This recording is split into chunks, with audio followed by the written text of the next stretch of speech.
വിശ്വാസം പതറിടുമ്പോൾ ആശ്വാസം പകർന്നിടുന്ന യേശുവിനെ വിളിച്ചിടു നീ. Praise the Lord. യേശുവെ നന്ദി, യേശുവെ സ്തുതി, യേശുവെ മഹത്വം, യേശുവെ ആരാധന. ഹല്ലേലൂയ. പ്രത്യാശയുടെ വചനം എന്ന പ്രോഗ്രാമിൽ ആദ്യത്തെ വിഷയം വിശ്വാസത്തെക്കുറിച്ചാണ്. യേശുവിലുള്ള വിശ്വാസം എങ്ങനെ ഉണ്ടാകുന്നു? റോമാലേഖനം 10 അധ്യായം 17 വചനം ഇങ്ങനെ പറയുന്നു: ആകയാൽ വിശ്വാസം കേൾവിയിൽ നിന്നും, കേൾവി ക്രിസ്തുവിനെ പറ്റിയുള്ള പ്രസംഗത്തിൽ നിന്നുമാണ്. അപ്പോൾ കേൾവിയിലൂടെയാണ് മനുഷ്യർക്ക് വിശ്വാസം ലഭിക്കുന്നത്. കേട്ട് കഴിഞ്ഞാൽ പലരും ഒരു ചെവിയിൽ കൂടി കേട്ട് മറ്റു ചെവിയിൽ കൂടി കളയുകയാണ് സാധാരണയായി ചെയ്യുന്നത്. പക്ഷേ നമ്മുടെ ശ്രദ്ധ ആകർഷിക്കുന്ന ഒരു വിഷയമാണെങ്കിൽ ആ കേൾക്കുന്ന കാര്യങ്ങൾ ഹൃദയത്തിലേക്ക് പോവുകയും നമ്മൾ മനനം ചെയ്യുകയും നമുക്ക് ജീവിതത്തിൽ പ്രവർത്തിക്കാൻ പറ്റിയ കാര്യമാണെങ്കിൽ അത് പ്രവർത്തിക്കുകയും ചിന്തിക്കാൻ പറ്റിയ കാര്യമാണെങ്കിൽ ചിന്തിക്കുകയും ചെയ്യും. അല്ല എങ്കിൽ നമ്മൾ പലതും തള്ളിക്കളയാണ് ചെയ്യുന്നത്. കാരണം നമുക്കിഷ്ടമില്ലാത്തത് കൊണ്ട് തന്നെയാണ്. അപ്പോൾ ക്രിസ്തുവിനെപ്പറ്റി കേൾക്കുന്നത് ക്രിസ്തു വിശ്വാസിക്ക് മാത്രമേ താല്പര്യമായിട്ടുണ്ടാകാറുള്ളൂ. പലരും ക്രിസ്തു വിശ്വാസത്തിലേക്ക് വന്നവരാണെങ്കിലും ക്രിസ്തുവിനെക്കുറിച്ചുള്ള കേൾവി പലർക്കും ഉൾക്കൊള്ളാൻ പറ്റാത്തതാണ്. പ്രത്യേകിച്ച് വചനം കഠിനമായി കഴിയുമ്പോൾ പല വ്യക്തികളും വിശ്വാസത്യാഗം ചെയ്യുന്നതായിട്ട് നമുക്ക് കാണാൻ സാധിക്കും. അപ്പോൾ ഈ കേൾവി നമുക്ക് ആവശ്യമാണെങ്കിലും കേൾവി ഹൃദ്യസ്ഥമാക്കിയാൽ മാത്രമേ പ്രവൃത്തി ഫലത്തിൽ കൊണ്ടുവരാൻ സാധിക്കുകയുള്ളൂ. മത്തായി സുവിശേഷം 13 അധ്യായം 14-15 വചനങ്ങൾ നമുക്ക് ശ്രദ്ധിക്കാം. ഏശയ്യായുടെ പ്രവചനം അവരിൽ പൂർത്തിയായിരിക്കുന്നു. നിങ്ങൾ തീർച്ചയായും കേൾക്കും, എന്നാൽ മനസ്സിലാക്കുകയില്ല. നിങ്ങൾ തീർച്ചയായും കാണും, എന്നാൽ ഗ്രഹിക്കുകയില്ല. അവർ കണ്ണുകൊണ്ട് കണ്ട്, കാതുകൊണ്ട് കേട്ട്, ഹൃദയം കൊണ്ട് മനസ്സിലാക്കി മാനസാന്തരപ്പെടുകയും ഞാൻ അവരെ സുഖപ്പെടുത്തുകയും അസാധ്യമാകുമാറ് ഈ ജനതയുടെ ഹൃദയം കഠിനമായി തീർന്നിരിക്കുന്നു. ചെവിയുടെ കേൾവി മന്ദീഭവിച്ചിരിക്കുന്നു, കണ്ണ് അവർ അടച്ചു കളഞ്ഞിരിക്കുന്നു. ഇപ്പോൾ ഏശയ്യായുടെ പ്രവചനത്തിലൂടെ കർത്താവ് വിലപിക്കുകയാണ് പറഞ്ഞത്. തീർച്ചയായും കേൾക്കും, കാണുകയും ചെയ്യും, മനസ്സിലാക്കുകയും ചെയ്യും. പക്ഷേ ഇതൊന്നും മനസ്സിൽ തട്ടുന്നില്ല, അതിനെ അവഗണിക്കുകയാണ് ചെയ്യുന്നത്. കാരണം കേൾവി മന്ദീഭവിച്ചു പോയെന്നാണ് കർത്താവ് പറയുന്നത്. അപ്പോൾ കേൾവി മന്ദീഭവിക്കുന്നതിൻ്റെ കാരണം എന്താണ്? നമ്മെ ആ വചനത്തിന് വേണ്ടി, അതായത് ദൈവവചനത്തിന് വേണ്ടി ദൈവം ആകർഷിച്ചിട്ടില്ല. കർത്താവായ യേശു യോഹന്നാന്റെ സുവിശേഷം 6:44 പറയുന്നു: എൻ്റെ പിതാവിനാൽ ആകർഷിച്ചാലല്ലാതെ ഒരുവനും എൻ്റെ അടുക്കൽ വരില്ലെന്ന്. അപ്പോൾ ക്രിസ്തുവിനെക്കുറിച്ചുള്ള വചനങ്ങൾ നമ്മൾ കേൾക്കുന്നത് പിതാവായ ദൈവത്തിൻ്റെ ആകർഷണത്താലാണ്. വചനത്തിൻ്റെ അടുത്തേക്ക് നമ്മൾ വരുന്നത് പിതാവായ ദൈവത്തിൻ്റെ ആകർഷണത്താലാണ്. 4 കാര്യങ്ങളാണ് കർത്താവായ യേശുവിലേക്ക് വരുന്നതിനെക്കുറിച്ച് മാനദണ്ഡമായി പറഞ്ഞിരിക്കുന്നു. അത് യോഹന്നാന്റെ സുവിശേഷം 6 അധ്യായത്തിൽ തന്നെയാണ് 4 പറഞ്ഞിരിക്കുന്നത്. യോഹന്നാൻ 6:37 എൻ്റെ പിതാവ് എനിക്ക് നൽകുന്നവരെല്ലാം എൻ്റെ അടുത്ത് വരും. പിതാവ് നൽകുന്നവരെല്ലാം യേശുവിൻ്റെ അടുത്ത് വരുമെന്നാണ്. അടുത്തത് 6:44 എൻ്റെ പിതാവിനാൽ ആകർഷിച്ചാലല്ലാതെ ഒരുവൻ എൻ്റെ അടുക്കൽ വരില്ല. അതിന് തൊട്ട് താഴെയുള്ള വചനം 45 പറയുവാണ്, 6:45 പറയുവാണ്, എൻ്റെ പിതാവിൽ നിന്ന് പഠിച്ചവരും ഗ്രഹിച്ചവരുമല്ലാതെ ആരും എൻ്റെ അടുത്ത് വരില്ലെന്ന്. 65 പറയുന്നു, 6:65 പറയുകയാണ്, എൻ്റെ പിതാവിൽ നിന്ന് വരം ലഭിച്ചാലല്ലാതെ ആരും എൻ്റെ അടുത്ത് വരില്ലെന്ന്. അപ്പോൾ 4 കാര്യങ്ങളാണ് കർത്താവായ യേശു ഇവിടെ എടുത്തു പറഞ്ഞിരിക്കുന്നത്. 1, പിതാവ് നൽകുന്നവർ. 2, പിതാവിൻ്റെ ആകർഷണമുള്ളവർ. പിന്നെ പിതാവ് പഠിപ്പിച്ചവർ. 4-മത്തതാണ് പിതാവിൽ നിന്ന് വരം ലഭിച്ചാലല്ലാതെ എൻ്റെ അടുത്ത് വരില്ലെന്ന്. അപ്പോൾ യേശുവിൻ്റെ അടുത്ത് വരണമെന്നുണ്ടെങ്കിൽ യേശുവിൻ്റെ വചനം കേൾക്കുമ്പോൾ കേൾവി മന്ദീഭവിച്ച് പോകാതിരിക്കുന്നതിനും പിതാവായ ദൈവം ഈ പറഞ്ഞ 4 കാര്യങ്ങളിൽ ഏതെങ്കിലും ഒന്ന് നമുക്കായി ചെയ്തിട്ടുണ്ടാകണം. Price lord. യേശുവെ നന്ദി, യേശുവെ സ്തുതി, യേശുവെ മഹത്വം, യേശു ആരാധന. ഇതിലെല്ലാത്തിലും ഉപരി ഹൃദയകാഠിന്യം എന്ന് പറയുന്നൊരു കാര്യമുണ്ട്. അതിനെക്കുറിച്ചാണ് സങ്കീർത്തന പുസ്തകം 95 8 മുതൽ 11 വരെ പറയുന്നത്. മെരീബായിൽ മരുഭൂമിയിലെ മാസായിൽ ചെയ്തതുപോലെ നിങ്ങൾ ഹൃദയം കഠിനമാക്കരുത്. അന്ന് നിങ്ങളുടെ പിതാക്കന്മാർ എന്നെ പരീക്ഷിച്ചു, എൻ്റെ പ്രവൃത്തി കണ്ടിട്ടും അവർ എന്നെ പരീക്ഷിച്ചു. 40 സംവത്സരം ആ തലമുറയോട് എനിക്ക് നീരസം തോന്നി. വഴി പിഴയ്ക്കുന്ന ഹൃദയത്തോടു കൂടിയ ജനമാണിത്. എൻ്റെ വഴികളെ അവർ ആദരിക്കുന്നില്ല എന്ന് ഞാൻ പറഞ്ഞു. അവർ എൻ്റെ സ്വസ്ഥതയിൽ പ്രവേശിക്കുകയില്ലെന്ന് കോപത്തോടെ ഞാൻ ശപഥം ചെയ്തു. അപ്പോൾ ഹൃദയകാഠിന്യം ഉള്ളവരെ കുറിച്ച് കർത്താവ് പറഞ്ഞേക്കണതാണ്. ഹൃദയകാഠിന്യം കാണിക്കുന്ന വ്യക്തികൾക്ക് ഒരു പ്രശ്നമുണ്ട്. അവർ കർത്താവിൻ്റെ സ്വസ്ഥതയിൽ പ്രവേശിക്കാൻ അയോഗ്യരാണ്. അപ്പം നമ്മളിൽ ഏതെങ്കിലും തരത്തിലുള്ള ഹൃദയകാഠിന്യം ഉണ്ടെങ്കിൽ നമ്മൾ മനസ്സിലാക്കണം, സ്വസ്ഥത എന്ന് ഉദ്ദേശിക്കുന്നത് നിത്യജീവനാണ്.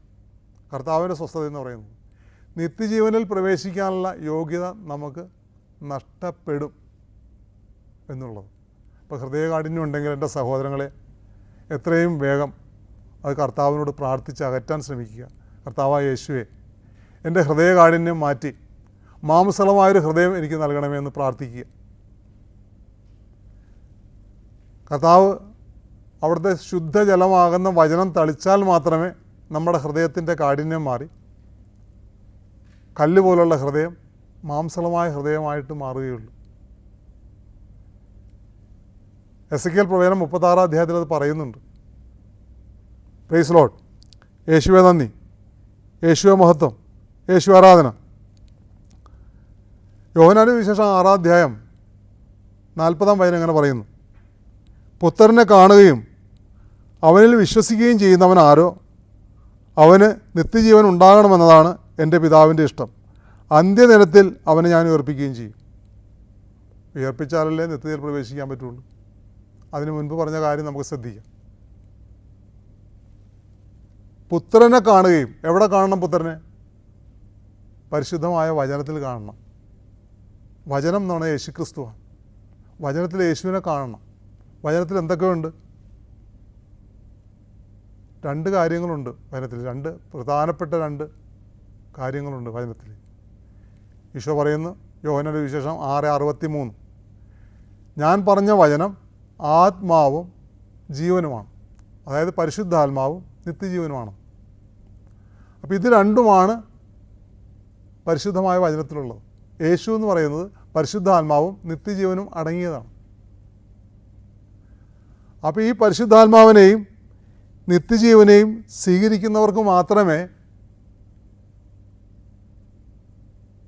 ദൈവത്തിൻ്റെ സ്വസ്ഥതയിൽ പ്രവേശിക്കാൻ സാധിക്കുകയുള്ളൂ. അങ്ങനെയുള്ളവരെ കർത്താവായ യേശു ഉയർപ്പിച്ച് നിത്യജീവനിലേക്ക് കൊണ്ടുപോവുകയും ചെയ്യുള്ളൂ. Praise lord. യേശുവെ നന്ദി, യേശുവെ മഹത്വം, ഹല്ലേലൂയ, ഹല്ലേലൂയ. ഹെബ്രായ ലേഖനം 3 അധ്യായം 12 മുതൽ 15 വരെയുള്ള വചനം നമുക്ക് ശ്രദ്ധിക്കാം. എൻ്റെ സഹോദരരെ, ജീവിക്കുന്ന ദൈവത്തിൽ നിന്ന് നിങ്ങളിൽ ആരും വിശ്വാസരഹിതമായ ദുഷ്ടഹൃദയം മൂലം അകന്നു പോകാതിരിക്കാൻ ശ്രദ്ധിക്കുവിൻ.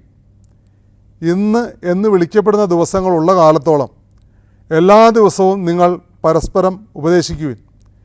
ഇത് നിങ്ങൾ പാപത്തിൻ്റെ വഞ്ചനയാൽ കഠിന ഹൃദയരാകാതിരിക്കുവാനാണ്. എന്തെന്നാൽ നമ്മുടെ ആദ്യ വിശ്വാസത്തെ അവസാനം വരെ മുറുകെ പിടിക്കുമെങ്കിൽ മാത്രമേ നാം ക്രിസ്തുവിൽ പങ്കുകാരാവുകയുള്ളൂ. ഇപ്രകാരം പറയപ്പെട്ടിരിക്കുന്നു, ഇന്ന് നിങ്ങൾ ദൈവത്തിൻ്റെ സ്വരം ശ്രവിക്കുമ്പോൾ എതിർപ്പിൻ്റെ കാലത്തെന്നതുപോലെ നിങ്ങളുടെ ഹൃദയം കഠിനമാക്കരുത്. എതിർക്കുന്ന അവസ്ഥ, എന്തിനെ എതിർക്കുന്നൊരു മനോഭാവം നമ്മളിലുണ്ട്. ഇന്നത്തെ തലമുറയിൽ പ്രത്യേകം കാണുന്നുണ്ട്. അത് നമ്മൾ പ്രത്യേകം ശ്രദ്ധിക്കണം. കാരണം ഈ കാലയളവിൻ്റെ പ്രത്യേകതയാണത്. ഭിന്നതയുടെ അരൂപിയും തടസ്സത്തിൻ്റെ അരൂപിയും ദുഷ്ടതയുടെ അരൂപിയും മ്ലേച്ഛതയുടെ അരൂപിയും ഇന്ന് കൊടികുത്തി വാഴുകയാണ്. അത് നമ്മൾ മനസ്സിലാക്കി നമ്മുടെ ഈ തലമുറയെ ശുദ്ധീകരിക്കേണ്ടത് നമ്മെപ്പോലുള്ള ഓരോ വിശ്വാസികളുടെയും കടമയാണ്. അപ്പോൾ എതിർപ്പിൻ്റെ കാലയളവിൽ എന്ന പോലെ ഹൃദയകാഠിന്യം വന്നു കഴിഞ്ഞാൽ കർത്താവിൻ്റെ സ്വസ്ഥതയിൽ പ്രവേശിക്കാൻ കഴിയില്ല എന്നുള്ള ബോധ്യം ഇന്നത്തെ തലമുറയ്ക്ക് നമ്മൾ ഉണ്ടാക്കി കൊടുക്കണം. അല്ല എങ്കിൽ നമ്മൾ കുറ്റക്കാരായിട്ട് മാറും. വിശ്വാസികളായ നമ്മൾ ഓരോരുത്തരും കുറ്റക്കാരായിട്ട് മാറും. Praise Lord. യേശുവേ നന്ദി, യേശുവേ സ്തുതി, യേശുവേ മഹത്വം, യേശു ആരാധന. അടുത്തത് യേശുവിലുള്ള വിശ്വാസം കൊണ്ടുള്ള ഗുണം എന്താണെന്നുള്ളതാണ്. റോമാലേഖനം 10 അധ്യായം 9 മുതൽ 12 വരെയുള്ള വചനങ്ങൾ നമുക്ക് വായിക്കാം. ആകയാൽ യേശു കർത്താവാണെന്ന് അധരം കൊണ്ട് ഏറ്റുപറയുകയും ദൈവം യേശുവിനെ മരിച്ചവരിൽ നിന്ന് ഉയർപ്പിച്ചു എന്ന് ഹൃദയത്തിൽ വിശ്വസിക്കുകയും ചെയ്താൽ നീ രക്ഷ പ്രാപിക്കും. ഒന്നാമത്തെ ഗുണമാണത്, വിശ്വാസം കൊണ്ടുള്ള ഒന്നാമത്തെ ഗുണം. എന്തുകൊണ്ടെന്നാൽ മനുഷ്യൻ ഹൃദയം കൊണ്ട് വിശ്വസിക്കുകയും തന്മൂലം നീതീകരിക്കപ്പെടുകയും ചെയ്യുന്നു. അവൻ അധരം കൊണ്ട് ഏറ്റുപറയുകയും തന്മൂലം രക്ഷ പ്രാപിക്കുകയും ചെയ്യുന്നു. അപ്പോൾ രക്ഷ പ്രാപിക്കുന്നത് 2 കാര്യങ്ങൾ കൊണ്ടാണ്. ഒന്ന്, ഹൃദയം കൊണ്ട് വിശ്വസിക്കണം. 2, അധരം കൊണ്ട് ഏറ്റുപറയണം. ഹൃദയത്തിൽ പരിശുദ്ധമായ വചനത്തെ നിറയ്ക്കണം. നമ്മൾ ഹൃദയത്തിൽ എന്ത് നിറവുണ്ടോ അതായിരിക്കും അധരം സംസാരിക്കുന്നത്. വചനം പറയുന്നത് നമുക്ക് ശ്രദ്ധിക്കാം. ലൂക്കാസ് വിശേഷം 6:45. ഹൃദയത്തിൻ്റെ നിറവിൽ നിന്നാണ് അധരം സംസാരിക്കുന്നത്. നമ്മുടെ ഹൃദയത്തിൻ്റെ നിറവിൽ വചനമുണ്ടെങ്കിൽ നമ്മുടെ അധരം സംസാരിക്കുന്നത് വചനമായിരിക്കും. വചനവുമായി ബന്ധപ്പെട്ട സംസാരങ്ങളായിരിക്കും നമ്മുടെ നാവിൽ നിന്ന് പുറത്തു വരുന്നത്. വചനത്തോടൊപ്പം മറ്റെന്തെങ്കിലും കയറ്റി വെച്ചിട്ടുണ്ടെങ്കിൽ, ഹൃദയത്തിൽ കയറ്റി വെച്ചിട്ടുണ്ടെങ്കിൽ വചനവും ആ കാര്യങ്ങളും കൂടി ഒന്നിച്ചായിരിക്കും പുറത്തേക്ക് വരുന്നത്. അപ്പോൾ 2ാം പ്രമാണം നമ്മൾ ലംഘിക്കുകയാണ് ചെയ്യുന്നത്. എന്താ 2ാം പ്രമാണം? ദൈവത്തിൻ്റെ തിരുനാമം, അതായത് ദൈവത്തിൻ്റെ തിരുവചനം വൃഥ പ്രയോഗിക്കരുത് എന്നുള്ള കൽപ്പന നമ്മൾ ലംഘിക്കുകയാണ് ചെയ്യുന്നത്. അപ്പോൾ ഹൃദയത്തിൻ്റെ നിറവിൽ വചനം മാത്രമായിരിക്കണം. വചനം മാത്രമാണെങ്കിൽ നമ്മുടെ സംസാരം എപ്പോഴും വചനാധിഷ്ഠിതമായിരിക്കും. വചനത്തെ എതിർക്കുന്നതായ ഒരു കാര്യങ്ങളും നമ്മുടെ നാവിൽ നിന്ന് പുറത്തു വരില്ല. ദൈവത്തെ പ്രീതിപ്പെടുത്തുന്ന, ദൈവത്തെ പ്രസാദിപ്പിക്കുന്ന വിശ്വാസത്തിൽ, ദൈവവചനത്തിൽ വിശ്വാസത്തിൽ അടിയുറച്ചതായ സംസാര ശൈലികൾ മാത്രമേ നമ്മുടെ നാവിൽ നിന്ന് പുറത്തു വരികയുള്ളൂ. യേശുവേ നന്ദി, യേശുവേ സ്തുതി, യേശുവേ മഹത്വം, യേശു ആരാധന. തുടർന്നുള്ള വചനം ശ്രദ്ധിക്കുക. റോമാലേഖനം 10:11. യേശുവിൽ വിശ്വസിക്കുന്ന ഒരുവനും ലജ്ജിക്കേണ്ടി വരികയില്ല. അത് 2ാമത്തെ ഗുണമാണ്. അടുത്ത ഗുണം, യഹൂദനും ഗ്രീക്കുകാരനും തമ്മിൽ വ്യത്യാസമില്ല. ഒരുവൻ തന്നെയാണ് എല്ലാവരുടെയും കർത്താവ്. തന്നെ വിളിച്ചപേക്ഷിക്കുന്ന എല്ലാവരുടെയും മേൽ ദൈവം തൻ്റെ സമ്പത്ത് വർഷിക്കുന്നു. എന്താണ് ഈ സമ്പത്ത്? യേശയ്യാ പ്രവചനം 33:6 സമ്പത്തിനെക്കുറിച്ച് പറയുന്നുണ്ട്. ദൈവം തരുന്ന സമ്പത്ത് ദൈവഭക്തിയാണ്. ദൈവഭക്തി എന്ന് പറയുന്നത് എന്താണ്? പരിശുദ്ധാത്മാവിൻ്റെ 7 ദാനങ്ങളിൽ ഒന്നാണ്. 7 ദാനങ്ങൾ: ജ്ഞാനം, ബുദ്ധി, അറിവ്, വിവേകം അഥവാ ആലോചന, ദൈവഭയം, ദൈവഭക്തി, ആത്മധൈര്യം. ഇങ്ങനെ 7 ദാനങ്ങളാണ് പരിശുദ്ധാത്മാവിൻ്റെ ദാനങ്ങൾ. ഇതിൽ ആറാമത്തെ ദാനമാണ് ദൈവഭക്തി. ദൈവഭക്തി എന്ന് പറയുന്ന സമ്പത്ത് ദൈവത്തെ വിളിച്ചപേക്ഷിക്കുന്നവർക്ക് ലഭിക്കുന്നതിനാണ് യേശയ്യാ പ്രവചനത്തിലൂടെ കർത്താവ് നമ്മളോട് പറയുന്നത്. വിളിച്ചപേക്ഷിക്കുന്നത് എങ്ങനെയായിരിക്കണം? ദൈവവചനം ഉപയോഗിച്ചായിരിക്കണം. കർത്താവായ യേശു പറയുന്നുണ്ട്, യോഹന്നാന്റെ സുവിശേഷം 14:14, എൻ്റെ നാമത്തിൽ നിങ്ങൾ എന്തെങ്കിലും എന്നോട് ചോദിച്ചാൽ ഞാനത് നൽകുമെന്ന്. യോഹന്നാന്റെ സുവിശേഷം 16:23, എൻ്റെ നാമത്തിൽ നിങ്ങൾ പിതാവിനോട് എന്തെങ്കിലും ചോദിച്ചാൽ അത് ലഭിക്കുക തന്നെ ചെയ്യുമെന്ന്. അപ്പോൾ യേശുവിൻ്റെ നാമത്തിൽ നമ്മൾ ചോദിക്കുന്നത് യേശുവും നൽകും, പിതാവ് പുത്രനായ യേശു വഴി നമുക്ക് നൽകുകയും ചെയ്യും എന്നുള്ള വാഗ്ദാനങ്ങൾ വചനത്തിലുണ്ട്. അപ്പോൾ അതനുസരിച്ച് വിളിച്ചപേക്ഷിക്കുമ്പോഴാണ് നമുക്ക് ദൈവഭക്തിയാകുന്ന സമ്പത്ത് ലഭിക്കുന്നത്. ഈ ലോകത്തിലെ ഏറ്റവും വലിയ സമ്പത്താണ് ദൈവഭക്തി. ദൈവഭക്തി എന്താണെന്ന് കൂടി ഞാൻ പറഞ്ഞേക്കാം. സുഭാഷിതം 8:13 ഇങ്ങനെ പറയുന്നു, തിന്മയെ വെറുക്കലാണ് ദൈവഭക്തി. തിന്മ നമുക്ക് ചെയ്യാതിരിക്കാൻ സാധിക്കും മക്കളെ, പക്ഷേ തിന്മയെ വെറുക്കാൻ പറ്റില്ല. നമ്മളിൽ പലരും തിന്മയെ മനസ്സുകൊണ്ട് താലോലിക്കുന്നവരാണ്. പാടില്ല. തിന്മയെ പൂർണ്ണമായി ഉപേക്ഷിക്കണം, ഒട്ടും മനസ്സിൽ കൊണ്ടു നടക്കരുത്. അങ്ങനെ ചെറുപ്പത്തിൽ എന്തെങ്കിലുമൊക്കെ തിന്മയുണ്ടെങ്കിൽ പ്രായമായാലും 60 വയസ്സ് കഴിഞ്ഞാലും 70 വയസ്സ് കഴിഞ്ഞാലും അത് മനസ്സിലിട്ട് താലോലിച്ച് നടക്കുന്ന ചില വ്യക്തികളെ എനിക്ക് നേരിട്ടറിയാവുന്നതാണ് ഞാൻ പറയുന്നത്. അങ്ങനെ പാടില്ല. നമ്മൾ ഭൂരിഭാഗം പേരും അങ്ങനെ തന്നെ തിന്മ മനസ്സിലിട്ട് താലോലിക്കുന്നവരാണ്. ഒരാളെയും നമ്മൾ തരം താഴ്ത്തി കെട്ടാൻ വേണ്ടി പറയുന്നതല്ല. പക്ഷെ അങ്ങനെ ഉണ്ടെങ്കിൽ ദൈവഭക്തി അല്ലത്. ദൈവഭക്തി എന്താണെന്ന് മനസ്സിലാക്കാൻ വേണ്ടി തന്നെയാണ് ഞാനിത് എടുത്ത് പറഞ്ഞത്, അല്ലാതെ ഒരാളെ കുറ്റപ്പെടുത്താൻ വേണ്ടിയല്ല. ഈ പറഞ്ഞ എനിക്കും ഉണ്ടാവും ആ കുറവ്. പക്ഷേ ഇതെന്താണ്, ദൈവഭക്തി എന്താണെന്ന് മനസ്സിലാക്കിയതിന് ശേഷമാണ് ഞാൻ ആ തിന്മയിൽ നിന്ന് പൂർണ്ണമായി വിമുക്തനായത്. തിന്മയെ വെറുക്കണം, പൂർണ്ണമായി നമ്മൾ ഉപേക്ഷിക്കണം. തിന്മയെ നമ്മുടെ മനസ്സിൽ കൊണ്ടു നടക്കരുത്. അപ്പോൾ എന്ത് സംഭവിക്കുമെന്നറിയാമോ? തരം കിട്ടിയാൽ നമ്മുടെ തിന്മ നമ്മളെ പരാജയപ്പെടുത്തും. ദൈവത്തോടുള്ള ബന്ധത്തിന് വിരാമം ഇട്ട് കളയും. അപ്പോൾ അതുകൊണ്ട് തിന്മയെ ഒരിക്കലും നമ്മൾ താലോലിക്കരുത്. തിന്മയെ പൂർണ്ണമായി ഉപേക്ഷിക്കണം. Praise Lord. യേശുവേ നന്ദി, യേശുവേ സ്തുതി, യേശുവേ മഹത്വം, യേശു ആരാധന. മറ്റു ഗുണങ്ങളും കൂടി നമുക്ക് നോക്കാം. യോഹന്നാൻ 11:40 പറയുന്നു, വിശ്വസിച്ചാൽ നീ ദൈവമഹത്വം ദർശിക്കും. എന്താണ് ഈ ദൈവമഹത്വം? യോഹന്നാന്റെ വിശേഷം 11:25 പറയുവാണ്, എന്നിൽ വിശ്വസിക്കുന്നവൻ മരിച്ചാലും ജീവിക്കും. ക്രിസ്തുവിൽ വിശ്വസിക്കുന്നവൻ മരിച്ചാലും ജീവിക്കും. അതാണ് ദൈവത്തിൻ്റെ മഹത്വം. അപ്പോൾ ചോദിക്കും, മരിച്ചാൽ എങ്ങനെ ജീവിക്കണം? ഇന്ന് നമ്മുടെ കൂടെ ക്രിസ്തുവിനോടൊപ്പം ഉണ്ടായിരുന്ന അപ്പസ്തോലന്മാരൊക്കെ ജീവിച്ചിരിക്കുന്നതായിട്ട് നമുക്ക് തോന്നുന്നില്ലേ? അവരുടെ വചനങ്ങളെടുത്ത് നമ്മൾ ഉദ്ധരിക്കുമ്പോൾ അവർ ജീവിക്കുകയാണ്. അവരുടെ വചനത്തിലൂടെ, അവർ പറഞ്ഞതായ ദൈവവചനത്തിലൂടെ അവർ ജീവിക്കുകയാണ് നമ്മുടെ ഇടയിൽ. അതാണ് മരിച്ചാലും അവർ ജീവിക്കുന്ന അവസ്ഥ. വിശുദ്ധന്മാർ ദൈവം പറഞ്ഞതായ പ്രമാണങ്ങളനുസരിച്ച്, ദൈവത്തിൻ്റെ വചനങ്ങളും കൽപ്പനകളും അനുസരിച്ച് അവർ ജീവിച്ചതുകൊണ്ട്, വിശ്വസിച്ച് അവർ ജീവിച്ചതുകൊണ്ട് അവരിന്നും നമ്മുടെ കൂടെ ജീവിക്കുന്നതായിട്ട് നമുക്ക് തോന്നുന്നു. വിശുദ്ധന്മാരല്ല. അതുകൊണ്ടാണ് ഈശോ ഇങ്ങനെ പറഞ്ഞത്, എന്നിൽ വിശ്വസിക്കുന്നവൻ മരിച്ചാലും ജീവിക്കും. മഹത്തായ ഒരു ഗുണം കൂടിയുണ്ട്. യോഹന്നാന്റെ സുവിശേഷം 16:26-27 വചനങ്ങൾ നമുക്ക് ശ്രദ്ധിക്കാം. ഞാൻ നിങ്ങൾക്ക് വേണ്ടി പിതാവിനോട് പ്രാർത്ഥിക്കാം എന്ന് പറയുന്നില്ല, കാരണം പിതാവ് തന്നെ നിങ്ങളെ സ്നേഹിക്കുന്നു. എന്തെന്നാൽ നിങ്ങൾ എന്നെ സ്നേഹിക്കുകയും ഞാൻ ദൈവത്തിൽ നിന്ന് വന്നുവെന്ന് വിശ്വസിക്കുകയും ചെയ്തിരിക്കുന്നു. അപ്പോൾ യേശു പിതാവായ ദൈവത്തിൽ നിന്ന് വന്നു എന്ന് നമ്മൾ വിശ്വസിച്ച് കഴിഞ്ഞാൽ പിതാവായ ദൈവം നേരിട്ട് നമ്മളെ സ്നേഹിക്കാൻ തുടങ്ങും. അപ്പോൾ യേശുവിൻ്റെ മധ്യസ്ഥ അവിടെ ആവശ്യമില്ലെന്നാണ് യേശു തന്നെ ഇവിടെ പ്രഖ്യാപിക്കുന്നത്. അപ്പം നമ്മളത് മനസ്സിലാക്കിക്കൊണ്ട് യേശു ദൈവമായ പിതാവിൽ നിന്ന്, പിതാവായ ദൈവത്തിൽ നിന്ന് നമ്മുടെ ഇടയിൽ വന്നുവെന്നും നമുക്ക് ദൈവത്തിൻ്റെ വചനം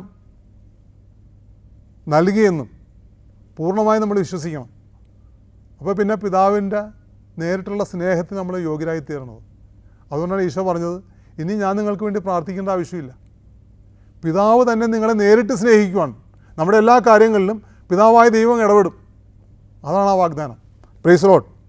യേശുവേ നന്ദി, യേശുവേ സ്തുതി, യേശുവേ മഹത്വം, യേശുവാരാധന. അടുത്തത് വിശ്വാസം എന്നാൽ എന്തെന്നുള്ള കാര്യം നമുക്ക് മനസ്സിലാക്കാം. ഹെബ്രായർക്കെഴുതിയ ലേഖനം 11:1. വിശ്വാസം എന്നത് പ്രത്യാശിക്കുന്നവ ലഭിക്കുമെന്ന ഉറപ്പും കാണപ്പെടാത്തവ ഉണ്ട് എന്ന ബോധ്യവുമാണ്. നമ്മുടെ പ്രത്യാശ എന്തിനായിരിക്കണം? വചനം നോക്കാം. യോഹന്നാൻ 14:3. ഞാൻ പോയി നിങ്ങൾക്ക് സ്ഥലമൊരുക്കി കഴിയുമ്പോൾ ഞാൻ ആയിരിക്കുന്നിടത്ത് നിങ്ങളും ആയിരിക്കേണ്ടതിന് ഞാൻ വീണ്ടും വന്ന് നിങ്ങളെയും കൂട്ടിക്കൊണ്ടു പോകും. കർത്താവായ യേശു പോയി നമുക്ക് വേണ്ടി ഭവനമൊരുക്കി വീണ്ടും വന്ന് നമ്മളെ കൂട്ടിക്കൊണ്ടുപോയി അവിടെ നമ്മളോടൊത്ത് വാസം ഉറപ്പിക്കുമെന്ന് കർത്താവ് പറഞ്ഞ കാര്യമാണ് നമ്മൾ കേട്ടത്. ഇതിനെന്താണ് നമുക്ക് വേണ്ടത്? വിശ്വാസം. യേശുവാകുന്ന വചനത്തിലുള്ള വിശ്വാസം ആവശ്യമാണ്. പക്ഷേ ഈ വിശ്വാസത്തിലൂടെയാണ് നമുക്ക് പ്രത്യാശ ഉണ്ടാകുന്നത്. കർത്താവ് വീണ്ടും വന്ന് നമ്മെ കൂട്ടിക്കൊണ്ടു പോകുമെന്നുള്ള പ്രത്യാശയിൽ നമ്മളിവിടെ കാത്തിരിക്കുകയാണ്. കർത്താവ് വേഗം വരും. കർത്താവ് വരാൻ സമയമായിരിക്കുകയാണ്.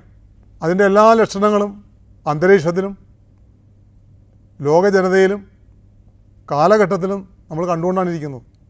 ഇത് മനസ്സിലാക്കിക്കൊണ്ട് നമ്മൾ ഓരോരുത്തരും വിശ്വാസത്തിൽ അടിയുറച്ച് നിന്നുകൊണ്ട് ഒരുങ്ങിക്കൊണ്ടിരിക്കുക. Praise Lord, hallelujah. അപ്പോൾ യേശു പോയി സ്ഥലമൊരുക്കി യേശു ആയിരിക്കുന്നിടത്ത് നമ്മളെയും കൂട്ടിക്കൊണ്ടു പോകാൻ വേണ്ടി വീണ്ടും വരും. അതാണ് നമ്മുടെ പ്രത്യാശ. അതിനെക്കുറിച്ചുള്ള ഉറപ്പ് നമുക്ക് യേശു തരികയാണ്. അടുത്തത് കാണപ്പെടാത്തവ ഉണ്ടെന്നുള്ള ബോധ്യം. എന്തിനായിരിക്കണം ആ ബോധ്യം? 1 കൊരിന്ത്യർ 2:9 ഇങ്ങനെ പറയുന്നു, എഴുതപ്പെട്ടിരിക്കുന്നത് പോലെ ദൈവം തന്നെ സ്നേഹിക്കുന്നവർക്കായി സജ്ജീകരിച്ചിരിക്കുന്നവ കണ്ണുകൾ കാണുകയോ ചെവികൾ കേൾക്കുകയോ മനുഷ്യ മനസ്സ് ഗ്രഹിക്കുകയോ ചെയ്തിട്ടില്ല. അതാണ് കാണപ്പെടാത്തവ. നിത്യതയെക്കുറിച്ചാണ് ഈ പറഞ്ഞത്. നമ്മൾ കണ്ണുകൊണ്ട് കാണാത്തവയും ചെവി കൊണ്ട് കേൾക്കാത്തതും മനസ്സ് ആസ്വദിച്ചിട്ടില്ലാത്തതുമായ കാര്യത്തെക്കുറിച്ചാണ് ഇവിടെ ശ്ലീഹ പറഞ്ഞത്.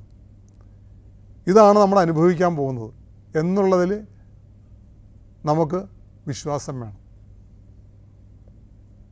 അതാണ് കാണപ്പെടാത്തവ ഉണ്ടെന്നുള്ള ബോധ്യം. ആ ബോധ്യം നമുക്കുണ്ടാകണം, പ്രത്യാശ നമുക്കുണ്ടാകണം. എന്നാൽ മാത്രമേ നമ്മൾ ഉത്തമമായ ഒരു വിശ്വാസിയായിട്ട് രൂപാന്തരം പ്രാപിക്കുകയുള്ളൂ. Praise the Lord.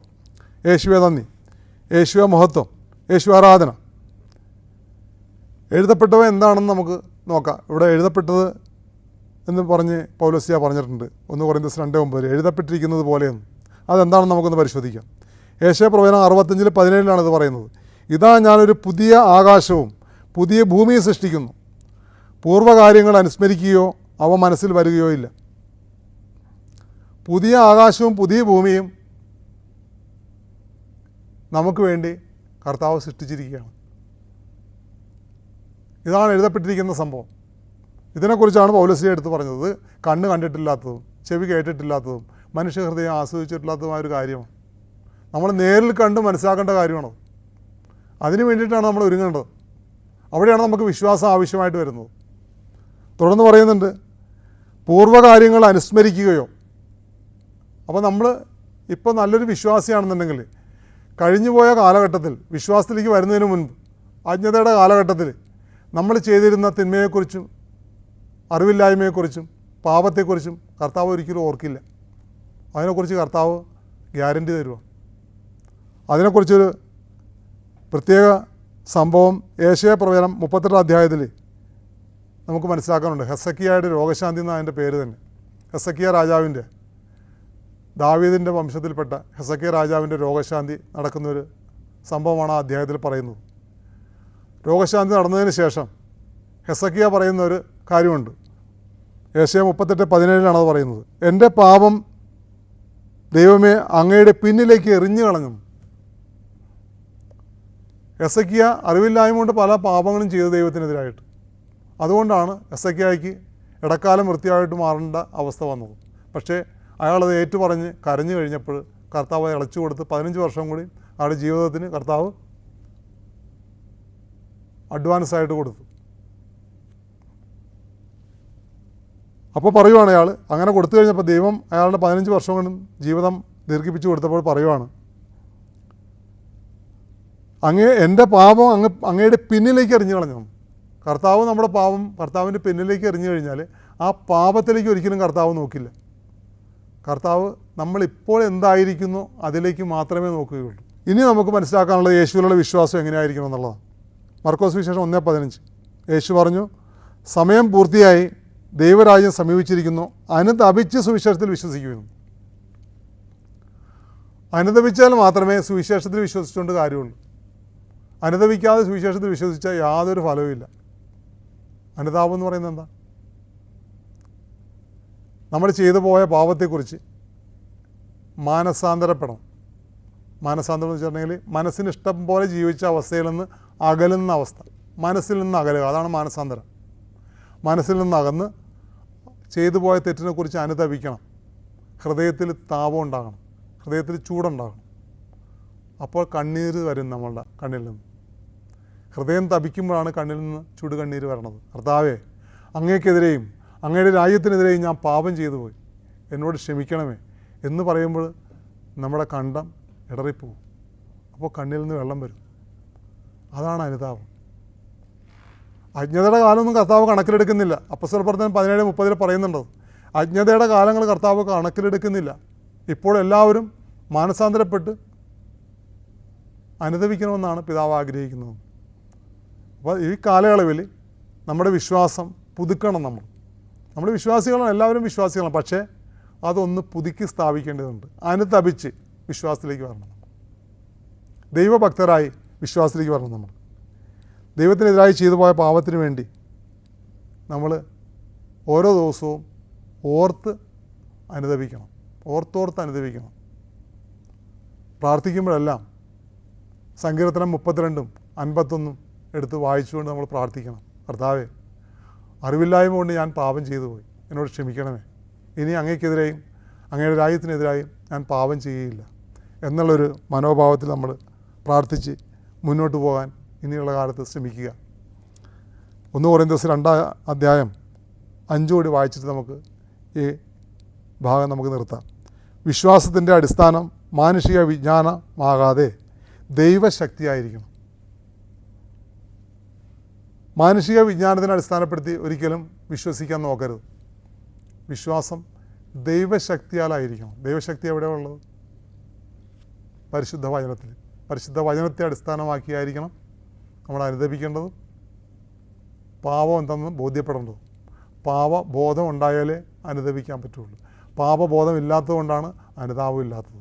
യേശുവെ നന്ദി, യേശുവെ സ്തുതി, യേശുവെ മഹത്വം, യേശു ആരാധന.